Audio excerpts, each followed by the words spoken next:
Technology has revolutionized the world we live in. With rapid development in artificial intelligence, we've created a reliance on automation, but also a fear of the unknown. A certain unease has grown to wonder how far it can all go. Will technology misuse our information, make our jobs obsolete, or even surpass us?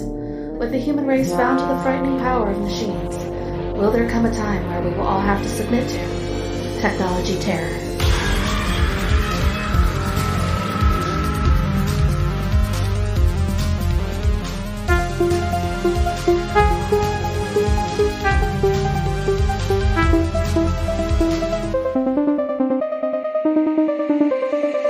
Welcome to 13 Degrees of Screams, where we watch and dissect your favorite spooky movies. I'm your host, Alex. And Stephanie. And this is a mostly horror podcast. Each season we will rank 13 movies on a scariness scale from, you guessed it, 1 to 13. We will uncover the real-life myths and legends that inspire these movies and tell you just how authentic they are. This week we surf the web in FeardotCom. So, Stephanie. Yes. Have you seen FeardotCom before we watched it for the podcast? No, and I don't know if I want to see it again. Oh, girl, no. I actually have never seen this movie either.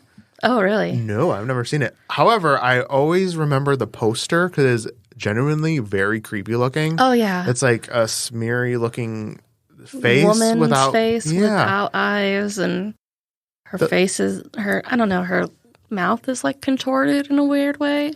I don't know, but the poster makes the movie look real good. Oh, yeah. And then you see the movie and it's not real good. No, it's pretty bad. Yeah, it's another one not great. I feel like we're 3 for 3 on like not great films. 2 of them being really bad and one being like just personally a guilty pleasure, but arguably not great either. No. But this one was probably the hardest one for me to finish. I had to watch this in 2 sittings. I don't blame you. The background noises, the screaming, and the sounds from the website and stuff, I don't know. They were grating. Yeah, it has a very stylistic approach to things. Like, if you've ever seen House on Haunted Hill, for those of you who've seen that, it's done by the same guy, I believe, but the very jarring imagery, the flashing lights, the fast-paced edits of disturbing imagery, it has that same feeling that a lot of the movies I feel around that era had.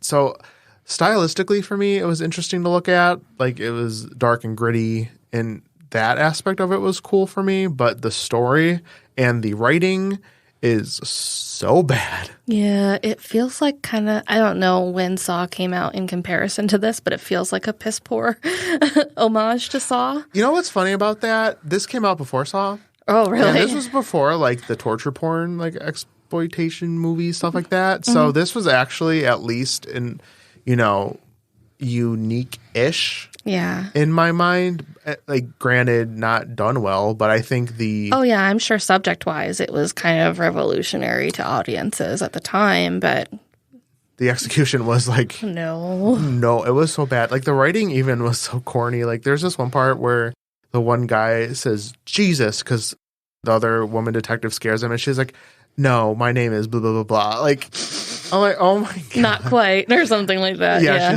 I'm like, oh, Lord, really? We had to go there. But again, not a great movie. But honestly, it's going to be a good time to talk about because what a disaster. Right. They really love those establishing shots over and over again, too. Like the logging into the website. And yeah, the same thing. You see every character log in and then have the same exact intro. You don't need it. You know what happens to people. Yeah. Do you want to watch? Or do you like to watch? No one likes to watch this, lady. Would you like to hurt me? Do you want to play? You lie. Guilty. Like, stop. But we had FeardotCom actually the highest rated so far at a 7. Oh, yeah. So granted, again, I hadn't seen this movie, so it always looked really freaky to me. And truth be told, the imagery is fairly disturbing, some of it, especially like when they find her body. It made me so uncomfortable. I hate that. So while the movie is a train wreck as a whole, individual elements of this movie are fairly creepy, in my opinion. Yeah, and I put this in my notes too. the torture porn aspect of it is more or less like a B plot, but like it is a little like tense and disturbing at times. Yeah. There are two storylines that eventually converge, and it's very confusing, like at first. How they line up. You kind of get an idea because like the website Fear.com itself is different than the other website that's being... There's two websites actually in this movie. Yeah. And it's all very confusing, and then the end just goes off the rails. But that individual aspect of the real life serial killer that's in this movie is like objectively creepy. Oh, yeah. Like what's going on. For sure. But it's just all boils down to how poorly this movie was put together. Yes. I feel like they had a good idea. Yeah. And it just fell flat. Or almost like two not fully fleshed out ideas for two movies. And then they're like, what if we just combine them?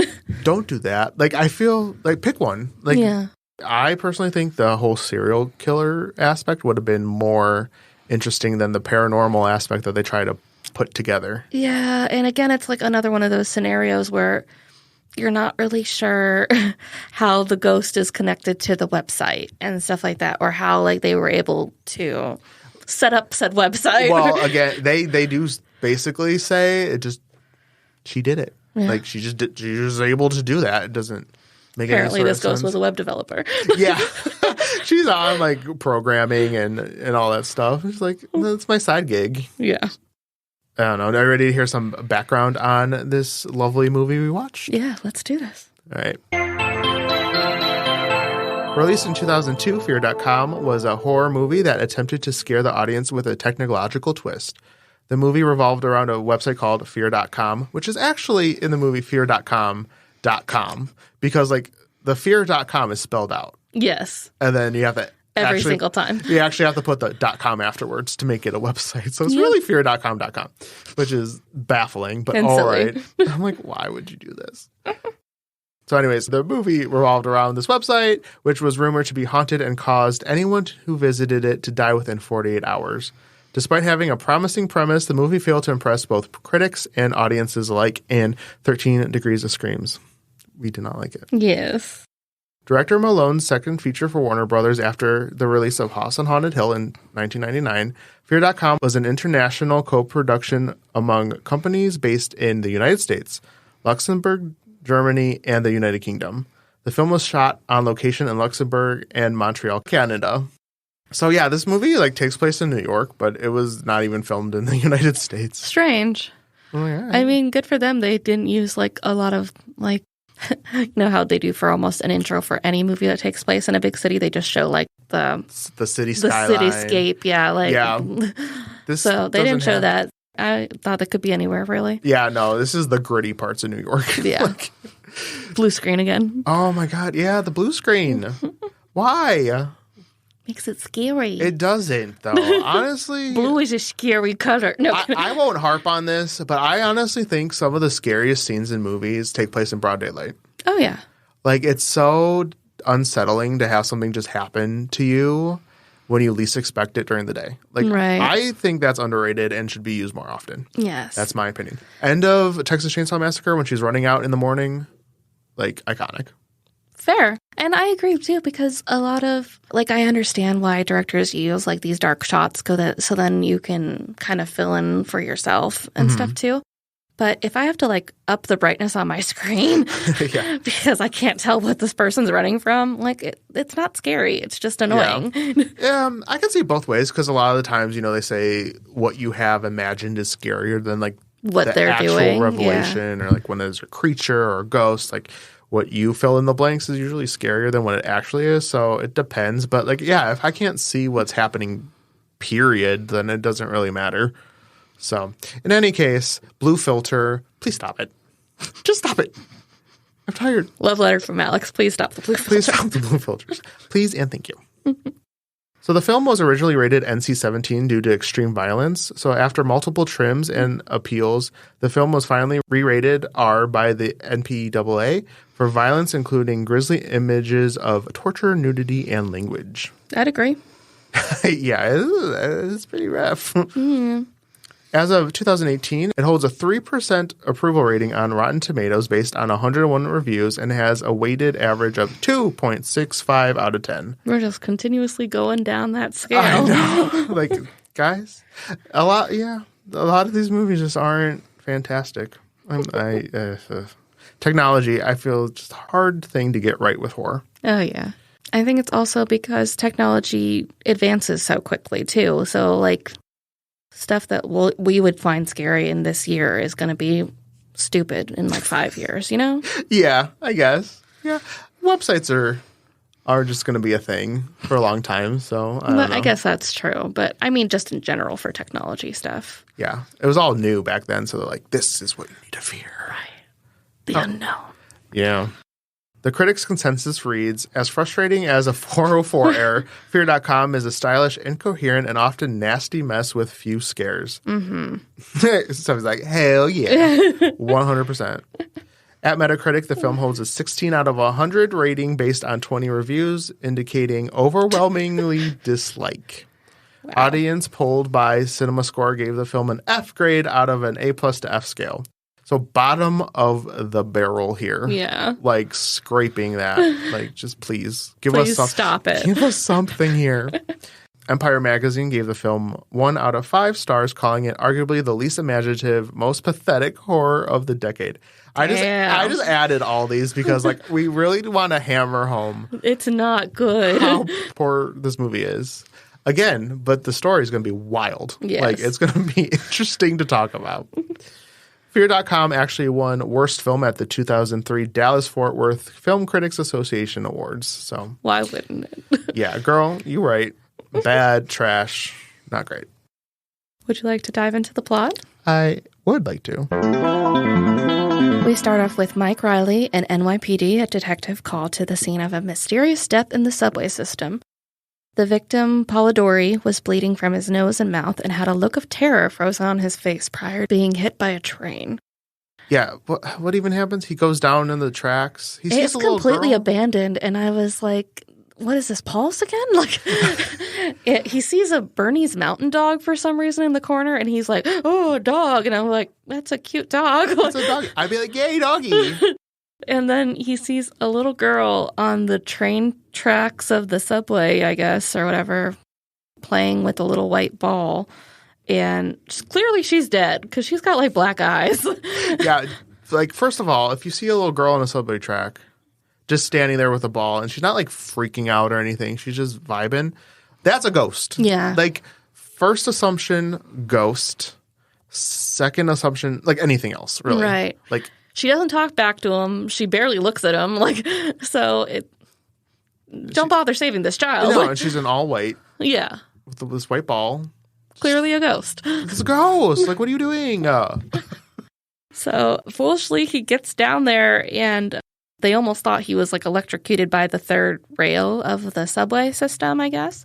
But no, he just, I don't know, he chases after this girl and then sees the train coming, gets up against the wall, and I'm like, he could for sure miss it if he just stays up against the wall, but then he jumps in front of it anyway. Yeah. He's like, you know what? This is a good excuse. Yeah. I'm here, might as well. Yeah, and the girl confusingly changes back to this woman that's on the poster, back and forth. I'm like, so was this little girl killed, or was it the woman?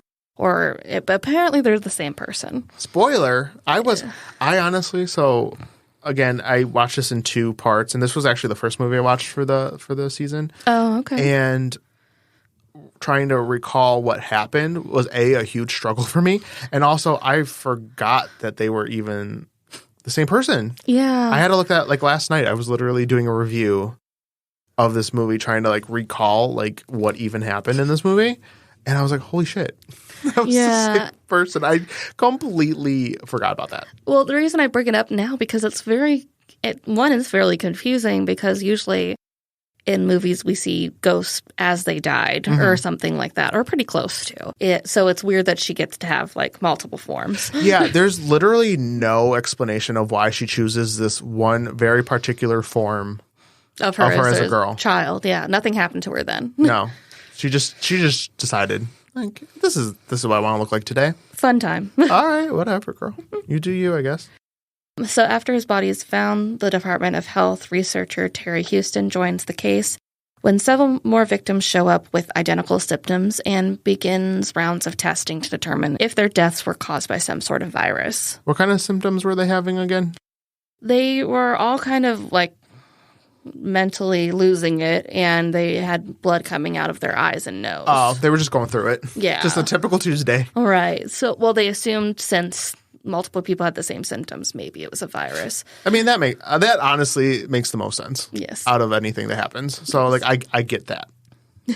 So once that is ruled out, Terry and Mike team up to discover what might be happening to these people. After some time, they discover that all of the victims' computers crashed shortly before their deaths. So they send each of the victims' hard drives to Mike's friend, Denise Stone, who is a forensic specialist. This poor woman. They're like, Denise, don't go to the website. And she's like, I'll look at it. And she's like, okay. I won't, but I will.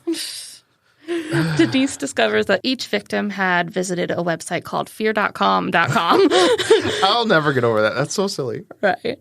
Which depicts voyeuristic torture murder.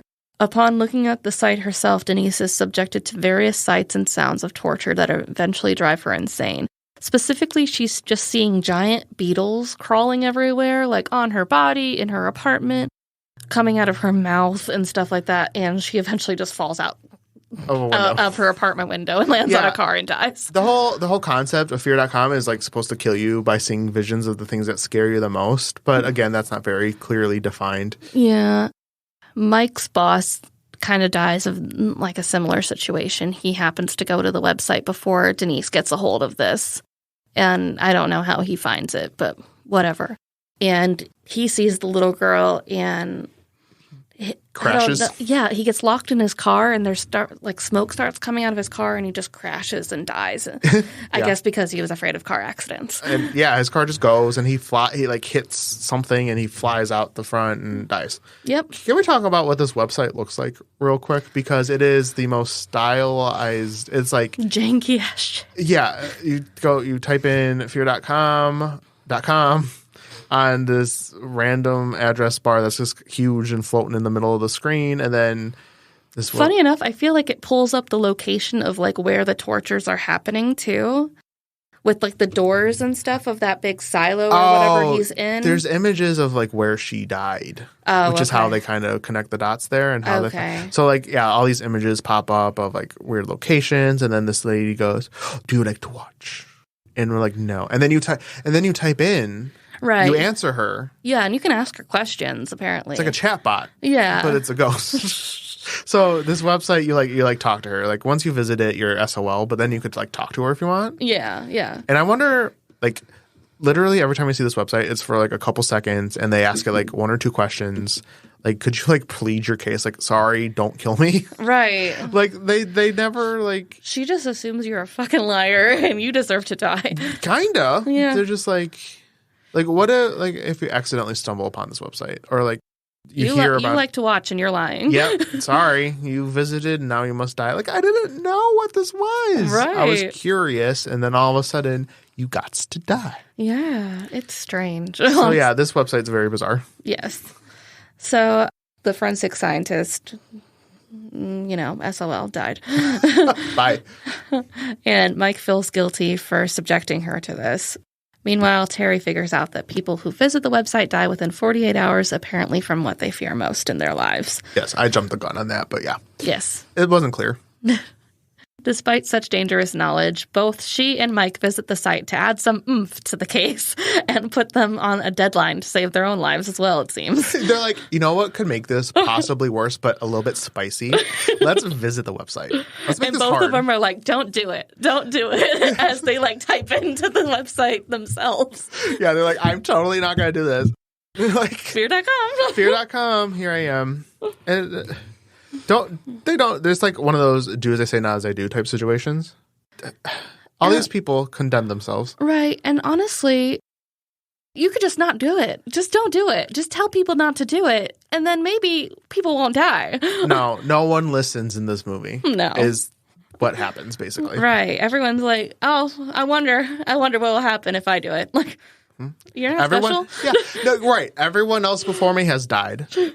Let's just go ahead and assume that you'll die. And the one ghost lady, she says, one of the questions she asks is like, what are you afraid of? It's like, I don't know, maybe dying. Like, she's like, what are you afraid of? Like, you! What do you mean? Stop this. Yeah, stop doing this. What's happening? So she don't care who you are. If you visit the site, you're going to die. No. And as they begin to experience paranoia and hallucinations like of the deceased, including the girl with the inflatable ball, they race against time to figure out if any of this has any connections with this extremely vicious serial killer, Alistair Pratt, who has been eluding Mike and the FBI for years. We're like, I wonder if this guy has anything to do with this. This is weird. Yeah. Do you mention the other website that he's broadcasting to? Yes. Okay. I'll wait till you say that then. Yes. The connection is obvious to the audience as we cut back to an almost B-plot of Pratt tricking a woman to meet him for an acting job and then torturing her for views and to give his audience the experience of death. Yeah. So now there's this secondary website that looks strangely similar to the FeardotCom, where these people are watching this woman being tortured in real time. Like, this is actually happening currently. And we can see his like subscriber numbers are constantly going up. So now there's this other website that we don't even know the name of. Right. It's just out there. So I thought they were the same. Me too. I was about to say I thought it was the same exact website, but then you think about it for more than 2 seconds, that makes absolutely no sense. No. So like there's this other website that's obviously terrible, but it's not paranormal in any way, shape, or form. Like, right. You could visit this one and it'd be fine. Not that you should or would want to, because it's literally someone being tortured. Right. But you won't die. And just to give you a little bit more background on this woman that he's torturing, so he just follows her into her job. She's like selling tickets at a movie theater or something and says that you would be perfect for like my leading lady and you should come and meet me. No? No. If anyone ever approaches you for like an acting or modeling opportunity, you bring everybody you know to that. Or just don't go. Bring your doctor, bring your lawyer. Yeah. Or report this man because don't do that. Right. Now get yourself an agent. Yes. Don't do this. And this poor woman, he tells her that he's going to torture her for views. And she has the option to plead for her death instead. And I feel like I'm a big baby. I would just be like, let's just get this shit over with. Yeah. Again, like let's just say goodbye. Let's not prolong this. I'm not for that. Yeah, because it's one of those things like you're not going to survive anyways. Right. The only thing you'd hold out for is the potentiality of getting rescued. Mm-hmm. And if you don't think that's going to happen, like you might as well just cut your losses, because then you're just going to suffer immense pain. Right. For a long time. Yeah, no. So, no. No. I'm cool. I'm going to go. You're like, you know what? Let's just do this quick and easy. Like, I'm not gonna fight you. Yeah. So eventually Mike and realize that the little girl ghost was one of Pratt's first victims, and each were told that they would have to come find her when logging into the site. Mike is eventually hospitalized from his delusions, so Terry tracks down the girl's mother on her own, and from their discussion is able to determine where her body may be at this like steel mill that she used to play at. Again, she did not die as a little girl. No, but she keeps seeing her that way. Yes. Right. She shows up like in real life, quote unquote. People see her, in their life as this girl, but very rarely as what she looked like when she died, which is what you see her as when you log into the website. Right. So to make it just extra confusing. Yes. And I'm just reminding the audience that, again, same lady. Yes. Same person. So, again, she goes to this sort of steel mill thing. I'm like, why would you have a child play here anyway? But yeah, because like she goes to her mother. First of all, they show her a picture of the girl as she is, and it starts moving. Oh, yeah. I mean, that's fine. And like, yeah, there's this like really dangerous, decrepit-looking steel mill. She used to play there all the time. I'm like, why would you let her? I think it was like Terry could only see it moving because she's got the hallucinations and stuff from visiting the site. 100%. But I'm more like confused about the fact the mom just was cool with her playing there. She said it was like several miles down the road. Right. So does she walk down there by herself with her little white ball and just like, steel mill. This is my place. I guess. So, she travels to the steel mill where a homeless woman is just kind of sitting there and points to some dirty water to indicate that she's in there waiting for her.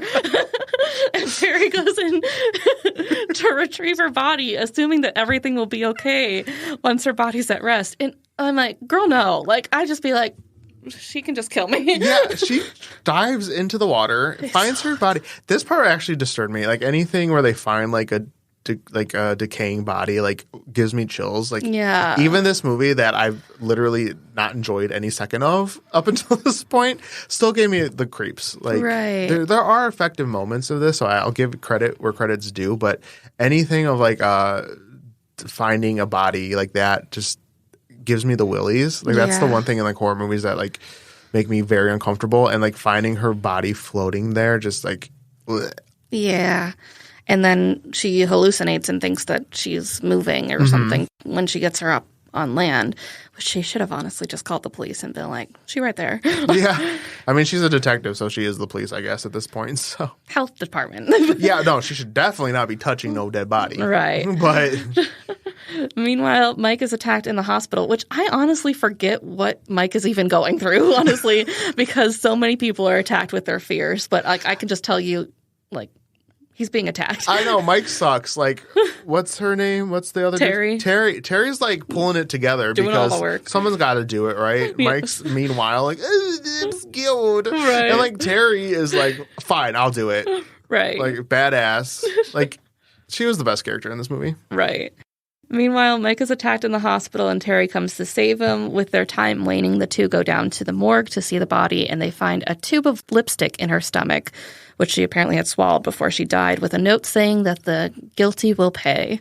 It is then revealed that FeardotCom is in fact a ghost site made by one of Pratt's first victims, the girl that they found, obviously, who is seeking revenge because people watched her being tortured and murdered. She was tortured by Pratt for 48 hours before she begged him to kill her, which explains why the victims have 48 hours to live. Mike and Terry track down Pratt, sick the spirit of the murdered girl from the website on him, and she kills him instantly. No need to wait 2 days. No. She Amazon Prime that. Yeah. However, Mike is also killed by Pratt before she's finished. The ending scene shows Terry lying in her bed with her cat when the phone rings, but she hears no one on the other end, just some online static. Yeah, the ending just kind of happens, like, and I don't even know how to describe the imagery because, like, the serial killer goes through it. Like, there's a scene where his scalp starts peeling back, and like he sees her floating there, and it's all like very CGI heavy. Like, let's do the most kind of a situation. Yeah. So, like, honestly, just go watch this clip because it is wild, like, what starts happening. Yeah, and, like, I think his other victims are kind of there, too, in a way. I don't know. It's hard to tell. There's, like, a sepia tone scene of her confronting him, and it's, like, really weird. Yeah. This is where it's like, okay. I guess. I guess, yeah. And then there was another scene that we didn't even discuss because, again, it made no damn sense, where they go and they visit this guy who had a book or wrote a book. And this is where I just left it because it didn't make any sense. No, this is where they try to explain like how a ghost could like do this shit. They're like something about they live in the wires and something about energy, like evil energy lives on through the technology. Something like goodbye. Yeah, like I don't blame you for not even mentioning it, but I wanted to mention it only because they make a very poor attempt of explaining like how a ghost could do this. This is C-plot at this point. Yeah. So there's one scene about this book that one of the victims had or something. Yeah, the very first one with the train. He was like clutching some manual or something about technology and ghost stuff. Did I even write it down? I think I may have tried to. Hold on. Something about she's alive in the wires. I'm like, bitch. Bitch, please. Stop. But the guy says it's bullshit because he's like drunk all the time or something. He's like, I didn't know anyone really read it or whatever. Yeah, and I'm like, right, true. Okay, yeah. So he knows this is all fabricated. Right. That makes no sense. So nothing. Yeah, absolutely. And I mean, I'm sure in one of these episodes we'll talk about like paranormal research and tools used to, EVPs and stuff like that. So there's an aspect of that, but not like what you were saying where the ghosts are living in wires. Like, right. No. So in any case, that was Fear.com. Yeah.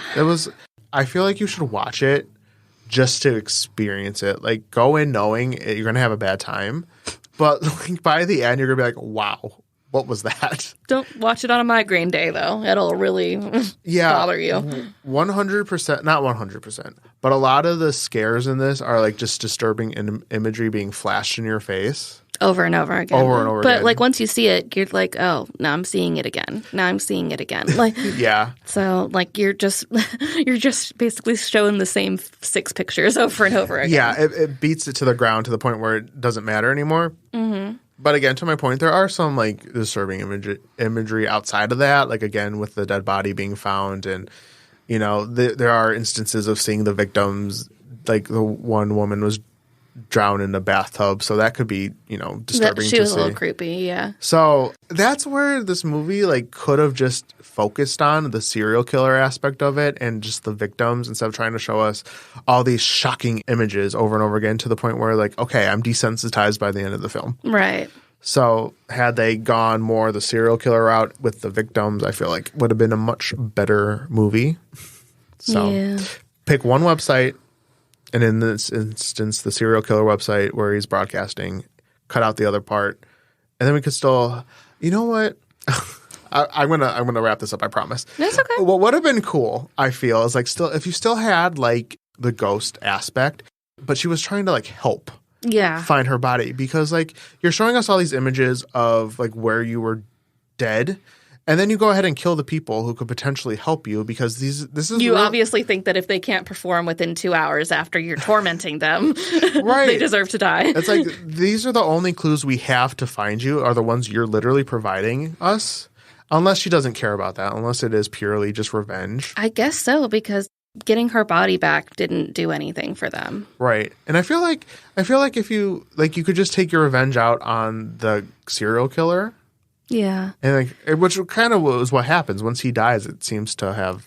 Well, but then with the ending with her picking up the phone and her hearing static, then it's assumed that something's still out there. I thought it was maybe Mike. Maybe. But I feel like at that point it had to have been over 48 hours, right? Yeah. Since she watched it, so she was still alive. But who knows? We don't know the timing on that. I don't know if it was just something like she's still out there. I don't know.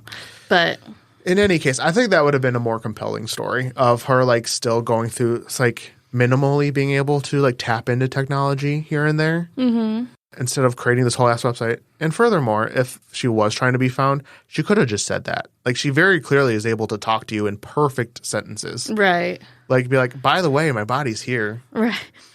By the way, come find me. I want to be big. I know. You know who did it perfectly? Ghost. Right. Patrick Swayze was like, I can tell the psychic woman, I will tell her exactly what she needs to do.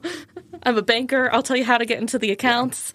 Again, I'll save you. Right. Again, I guess that is assuming that she wants to be found and it's not just revenge. But in any case, there's so many questions and plot holes and like, why did this happen kind of a thing. So yeah. I could go on and on about how to make this better. But anyways, we will wrap that part up. It still just bothers me, though, that they leave it sort of open-ended. I don't know. Maybe it was Mike talking to her, but I assume with the static thing, it's supposed to be the ghost. Yeah, but she'd be like, do you want to talk? Like, no. Can we be besties now that you found my body? I'd be like, no, you tried to kill me and you killed Mike. Well, no, she didn't kill Mike. The serial killer killed Mike. Yes. But in any case, you tried to kill us both. So no, we cannot be besties. Ho. Are you ready to hear some websites related to crime? Yeah, I am. Okay. Websites have been used in various ways to commit crimes, ranging from identity theft to white-collar crime. In many instances, websites have been used to defraud individuals or groups, causing significant financial losses. Identity theft occurs when someone gains access to a person's sensitive information, such as their social security number or credit card details, and uses it for fraudulent purposes, such as making unauthorized purchases.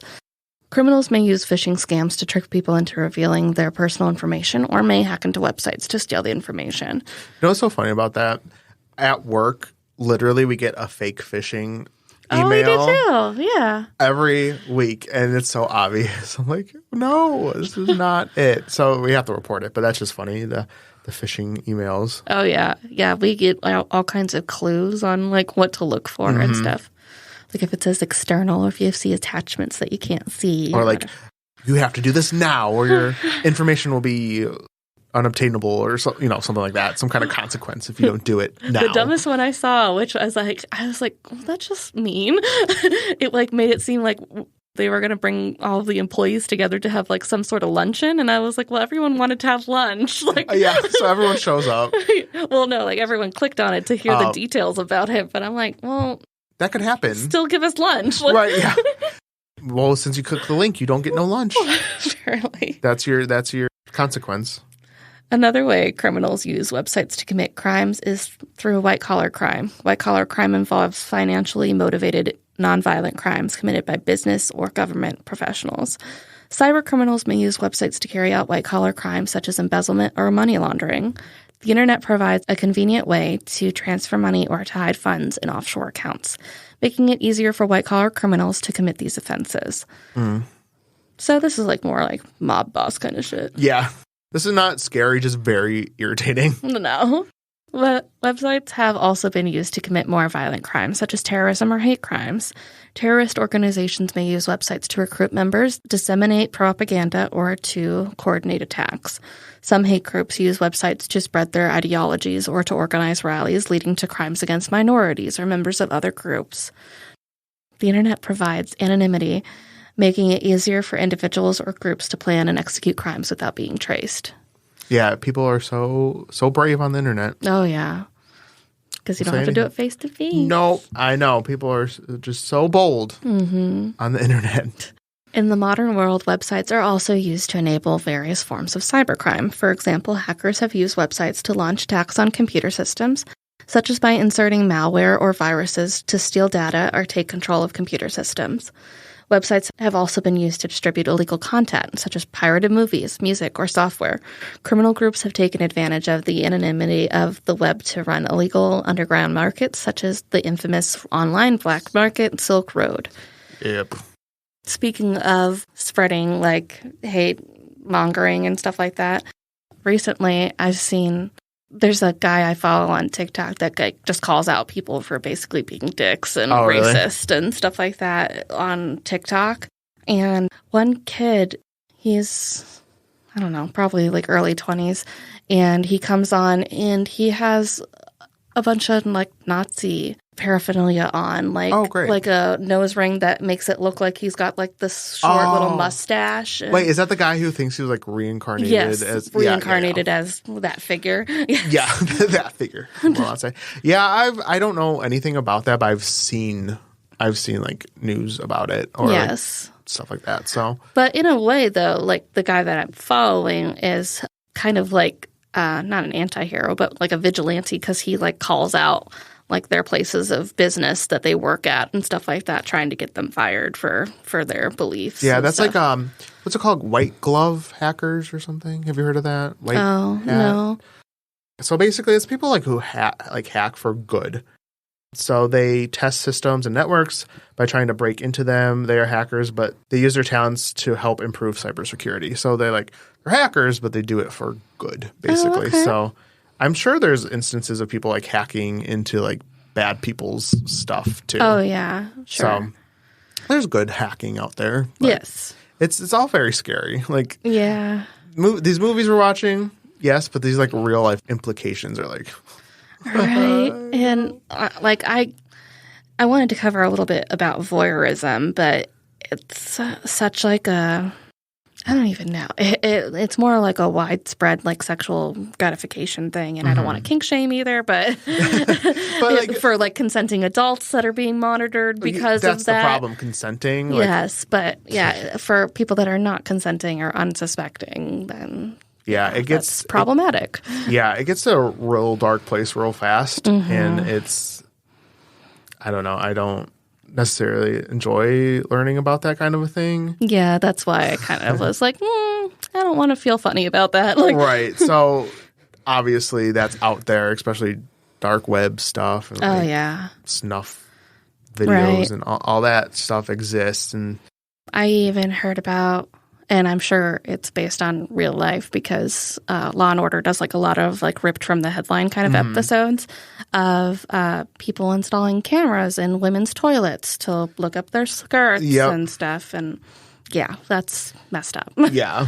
So So things like what that serial killer was broadcasting are out there. Oh, yeah. So that's, again, when I talked about like what would have been a better movie, it was like something a little bit grounded in realism. Yeah. Because that is absolutely terrifying. Right. And I don't know, also making him like a B plot to the paranormal thing, like probably should have just more focused on him as a criminal and, Right. you know, actually making him pay for his crimes rather than this ghost that was also trying to kill you. Right. It almost diminishes the severity of what was happening because And what he was doing and the people that are watching because they're committing a crime too. right. Like fuck all those people. And like it makes the ghost like the villain, which I mean she is because she is killing innocent people per se. Right. Be people that don't know. Yeah. Right, exactly. The ignorance of it all. And so they make her the bad character and it's like, no, let's focus on the guy who's actually like doing the bad shit. I mean, Yeah. again, she's killing people, so she is responsible, but again, like he's the problem here. Yes. So Yeah, they probably would have been a lot better if they just did the B plot. information, do not go to FeardotCom.com. Yes. So Who knows what's really there? right. Thank you for listening. If you enjoy the show and listen on Apple Podcasts or Spotify, giving us a 5-star rating is super helpful, and we will always appreciate it. You can find us on social media at 13 Degrees of Screams. This has been 13 Degrees of Screams, and we will see you next week. That's Mike and or the ghost at the end. I'm scared.